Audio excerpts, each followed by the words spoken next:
I'm out in Kailua, Kona, Hawaii, ahead of the Ironman World Championships.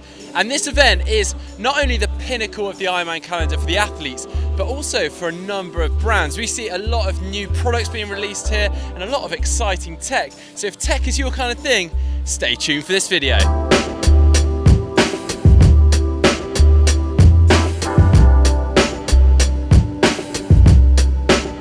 Well, this is the Diamond Marquis TT bike, which you may remember me featuring out here in Kona last year. And it's quite an exciting bike because the whole bike splits in half. So you see this seam here, bolts here. All you need to do is release that bolt there and another bolt through the section in there. And the whole bike comes apart, which is really important if you are traveling in the US, particularly because it's quite expensive to travel your bike. So it all fits into separate bags and you put it through as your standard luggage, which is amazing, really. Now, there are some updates from last year's model of the Marquis. We've now got disc brakes on this model, and that now has allowed the forks to run a little bit narrower rather than having the brakes integrated into the forks, obviously for the rim brakes. We've also got this updated seat post, which is the Ritchie 1 bolt, so you can see that on the bike here, and that just allows very easy kind of change of position on the bike, and also this sort of opening at the back so you can attach any bottle cages or CO2 mounts. So really nice. And obviously we can't forget the paintwork. That looks amazing. We've got a whole load of fades going on there, and that becomes standard with any 2019 model.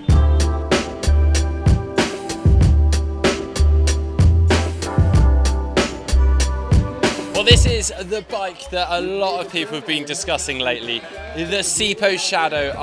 Obviously we are missing a front wheel, but you get the picture. We've got a very unusual design on the front.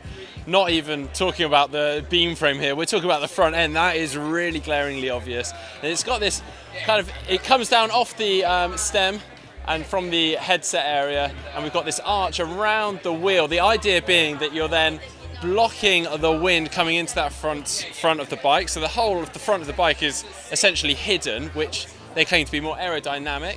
And then we've got this beam going across, so then you can obviously attach the wheel into, and they say this also has just like a natural suspension in it, whereas normally with a fork you've got quite a rigid line coming down from the headset. It's now got this beam going across, a little bit of suspension there, which they say is actually quite nice. Another thing they weren't expecting was that given that they got the weight further forward on the wheel, all this weight going around the front, actually makes it quite hard to move that front wheel. So when you got the crosswinds, particularly here in Hawaii, actually it makes it a very stable bike. And if you look at the aerodynamic side of it, we've obviously got this nice clean line coming through towards the bottom bracket and through the bike. Quite good. But interestingly, if you were to maybe not like this design, you could just ride it with a standard fork, which we have seen a couple of pros riding around on this last week in Kona. And for that, obviously, you would end up with a big gap here. So they have an adapter that you can place in, fill that gap so it's nice and close to the wheel.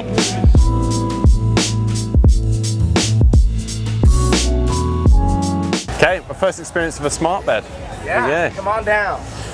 So yeah, basically the bed is changing its pressure throughout. So depending on, well, I guess in the smart mode it could read as so where you're putting the pressure on the bed and it'll change it, but then manually you can come in and say, oh, I've had a really hard run, I need to change the pressure where my legs are placed, and it'll adjust that to help you recover better. So really smart. We've got a lot of the pro athletes using Andy Potts, Marinda Carfrey, any others? We've got Matt Hansen, yeah, loads of people. So clearly works for these guys. Yeah.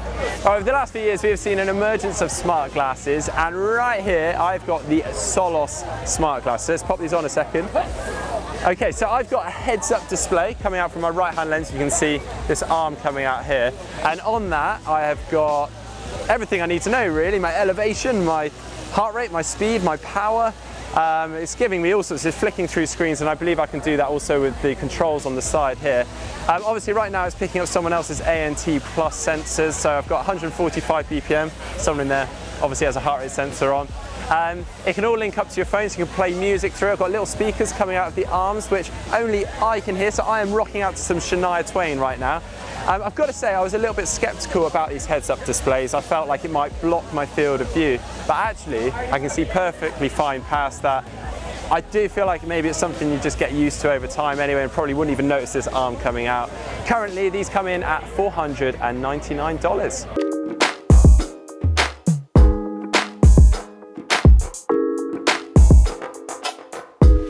Alright, we'll ignore the monsoon going on behind me because I have a very nice and new product here. We've got the Vision Metron TFA, the fastest aero bar, as well as their new snakebite stem. And this is all integrated, a very new design, very different, a little bit like the Cervelo P5X in the sense that the bar actually splits in half. You can flip the bars over, so you've got either this drop down version that we've got going on here. Obviously you can have the base bar angled slightly upwards. We've also got lots of micro adjustment in terms of your position. So we've got a number of different stack heights, so you can add in different spaces underneath the aero bars. You can change the width of those pads individually and very incrementally. We've also got the length of the aero bars, and that on that subject we've also got brand new aero bars here, so really nicely ergonomically designed, so for different positions on the aero bars. Obviously when you're on the end, very nice. We've got this JS bend they call, and then also if you're getting into a more powerful position and pulling up perhaps on a hill, we've got a nice sort of ergonomic design going on here. But whilst we're talking about these extensions, you may notice this rather unusual looking group set, and this is the new Vision Wii group set. This is, well, not even brand new, this is pre-release, this isn't even available yet. This is in beta testing at the moment. We've seen a lot on the road group set, and this, well, it's going to be ridden here in Hawaii by a couple of the pros, but it's very different looking. It's semi-wireless, so basically the gearing or the buttons will have wires coming down from both the end of the bull horns and the aero bars down into a junction box. It will then send signals to the front mech, and then that will then also control the rear mech as well. So very exciting. Interested to see what it will look like as a finished article. Well, by now this probably isn't brand new news to you, but this is the new Specialized Shiv disc bike. It's pretty special, yeah. The last time they released their Shiv was in 2011, and we've got some big updates to it now. So let's start off. We've got these crazily low rear stays, so these have been dropped quite considerably. Obviously the disc brakes, we've got these wacky forks on the front, much bigger than previously, and also they come right up to the base bar. But they've also got this really wide stance, so that's for aerodynamics, where we've got the flow of air from the wheel spinning round, and also the flow of air coming around the forks, so there's not quite so much disturbance in a small space. They're allowing a little bit more room for that. But then we've got this sail off the back. And this has really been well thought through to improve the aerodynamics and also that kind of sail effect to push the rider along. So this, I think, to take a closer look at this, we need to look at the bike behind. And this is where we store our hydration. So we've got a bladder system here which you can fill up pre-ride, and then that would usually connect to a straw that runs all the way through the frame and then pops out here. And that runs past their fuel cell as well. So this is a little pouch that you can fill up with gels. At the moment I think it's got Skittles in it, and then that can also be removed, and should you need to, you can then access your spares that you'd have in there. But yeah, really nicely designed, very, very different from their previous Shiv. Be interested to see how it goes down at this week's Ironman World Champs. Well, now alongside the Canyon Speed Max of defending Ironman World Champion Patrick Lange, but with some quite exciting modifications, because they have just launched their Project 101. So Canyon, Swiss side, his wheel sponsor, and Sauber Engineering, an F1 firm, have all collaborated to design this new cockpit, customized specifically for Patrick Lange. Now, something like this has been done before with Team Sky, with Chris Froome, but this is the first I've seen in Ironman racing. And essentially, these aero bars have been molded and custom designed to his forearm. So you can sit there nice and comfortably locked in. You can see this padding on the top of the aero bars there. Small wattage saving, but could be quite considerable over an Ironman. How sweaty and slippy these pads get, I don't know, but it will be really interesting to see on race day. Well, we just come past the Garnu stand, and quite good timing, because as we film this, they are releasing their new triathlon shoe, the Tri-Course triathlon shoe.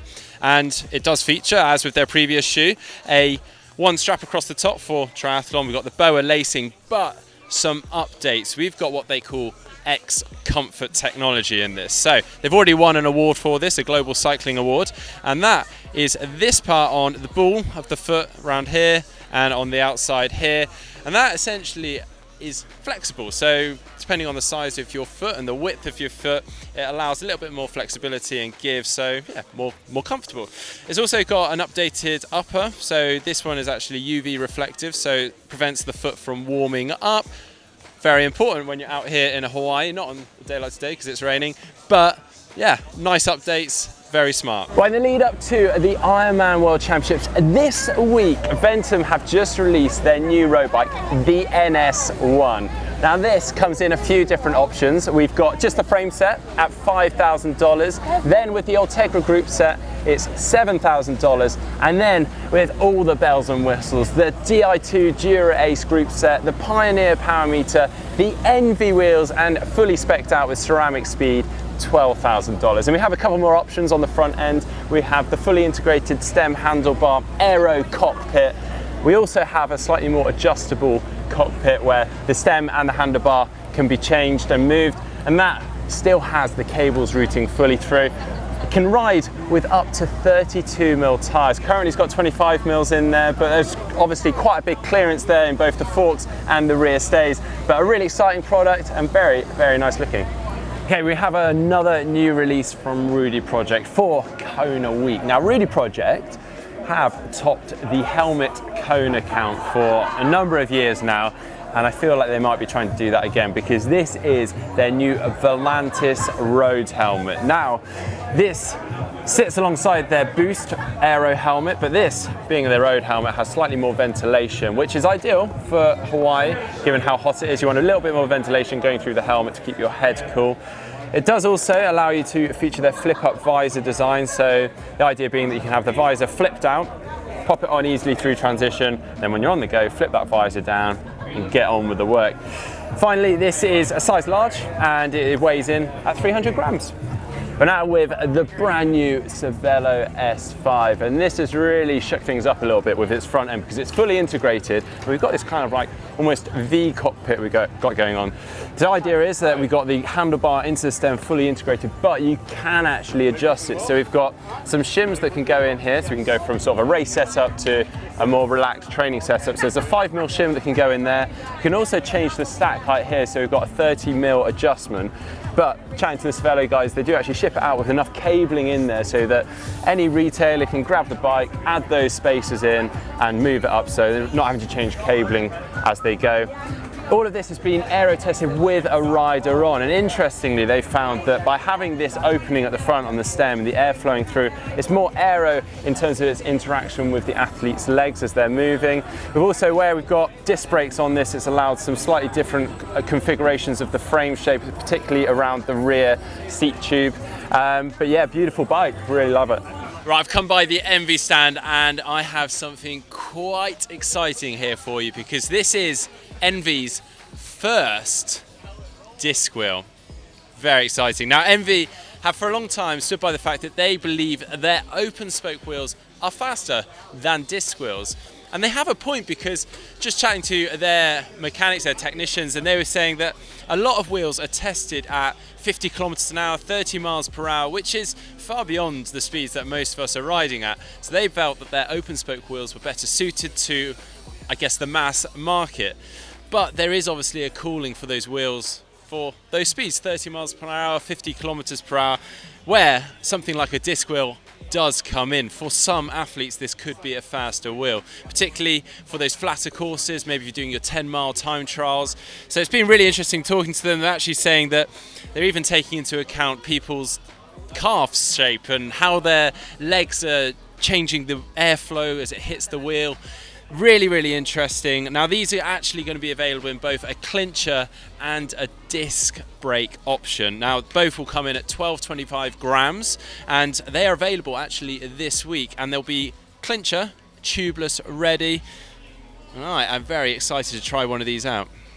Well, that has not disappointed. As always, Kona has brought some exciting new products and some very exciting tech. If you like this video, hit that thumbs up button. If you'd like to see more from GTN, just click on the globe and subscribe. And if you'd like to see our Kona in numbers video, just click up there. And if you'd like to see our tech from last year's Kona, just click down there.